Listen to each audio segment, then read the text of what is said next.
நாமறிந்த குடும்ப நண்பர்கள் அனைவருக்கும் வணக்கம். ஓம் வஜ்ரணகாய வித்மகே தீஸ்வரன் தீமிகி தன்னோ நரசிம்ம பிரசோதயாத். டெய்லி நம்ம பாக்குற நட்சத்திரத்துல இன்னைக்கு இருக்கிற நட்சத்திரம் வந்து பாத்தீங்கன்னா அனுஷம், மகாபிரிவாவோட நட்சத்திரம். இந்த அனுஷ நட்சத்திரத்துல பிறந்தவங்க அப்படின்னு வந்து அவங்களுக்கான பலன்கள் என்ன அப்படின்றதையும் பார்ப்போம்.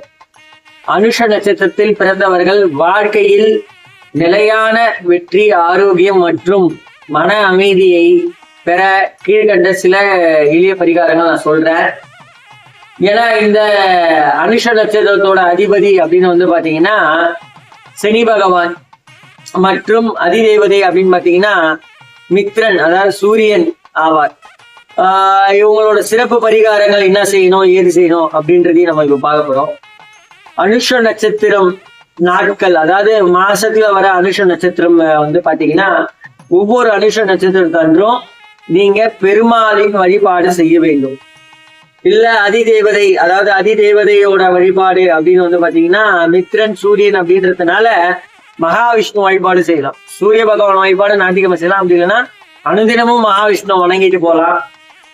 இல்ல பெருமாள் கோயில் போயிட்டு நீங்க டெய்லி பெருமாளை எப்படி நீங்க சேவிக்கிறீங்களோ அதே மாதிரி ஜென்ம நட்சத்திரத்தனைக்கு பெருமாள் வந்து பெருமாள் கோயில் போயிட்டு உங்க பேர்ல அர்ச்சனை பண்ணிடுவாங்க. ஒவ்வொரு அனுஷ நட்சத்திரத்தன்றும் உங்க பேர்ல அர்ச்சனை பண்ணிடுவாங்க.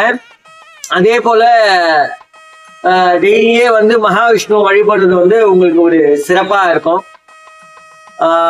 அடுத்து என்ன பண்ணலாம் அப்படின்னு வந்து பாத்தீங்கன்னா சிவபெருமானையும் சனி பகவானையும் திங்கள் மற்றும் சனிக்கிழமைகளில் வழிபடுவது வாழ்வில் உள்ள தடைகளை நீக்கி வெற்றியை தரும்.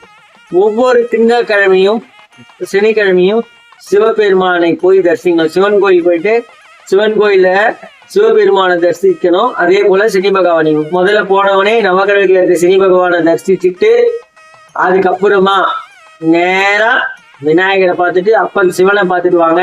கண்டிப்பா உங்க வாழ்க்கையில ஏற்பட்டிருக்க அனைத்து தடைகளும் நீங்கி உங்கள் வாழ்க்கையில வெற்றி கிட்டும். அதே போல வந்து உங்க அனுஷ நட்சத்திரத்தன்று ஒவ்வொரு மாசமும் வர அனுஷ நட்சத்திரத்தன்று நீங்க சொல்ல வேண்டிய காயத்ரி மந்திரம் அப்படின்னு வந்து பாத்தீங்கன்னா காயத்ரி மந்திரத்தை டெய்லி ஜபிக்கலாம். அதாவது நீங்க சொல்ல வேண்டிய காயத்ரி மந்திரம் நீங்க காயத்ரி ஜபத்தை டெய்லி பண்ணலாம். இந்த ஓம் பூர்வஸ்வ அந்த காயத்ரி மந்திரத்தை நம்ம டெய்லி ஜபிக்கலாம். இந்த காயத்ரி மந்திரத்தை நீங்க டெய்லி ஜபிச்சுன்னு வந்தாலே உங்களுக்கு சகல சோபாகியம் கிட்டும், மன அமைதி பெருகும், உங்களுக்கு ஏற்பட்டிருக்க தடைகள் நீங்கும். அது மட்டுமின்றி நீங்க தானங்கள் அப்படின்னு வந்து பாத்தீங்கன்னா சனிக்கிழமைகளில் ஏழைகளுக்கு அன்னதானம் செய்வது, அதே போல வந்து பசுக்களுக்கு அகத்தி கீரை அல்லது உணவு வழங்குவது நற்பலன்களை அதிகரிக்கும். நீங்க ஒவ்வொரு சனிக்கிழமையும் எப்படி நீங்க வந்து ஈஸ்வரன், அதாவது சிவபெருமானின் கோயிலுக்கு போறீங்களோ அன்னைக்கு நீங்க வந்து இந்த மாதிரி அன்னதானம் செய்வது நல்லது. இல்ல அன்னதானம் செய்யும் போதுன்னா பசுக்களுக்கு அன்னதானம் முடிஞ்ச அளவுக்கு பாருங்க, பசுக்களுக்கு அகத்திகீரையும் வாங்கி கொடுங்க. பசுக்கள் அங்க எப்படி பாத்தீங்கன்னா சில சிவன் கோயில்ல வந்து அங்க இதுவே இருக்கு, கோசாலையே இருக்கு.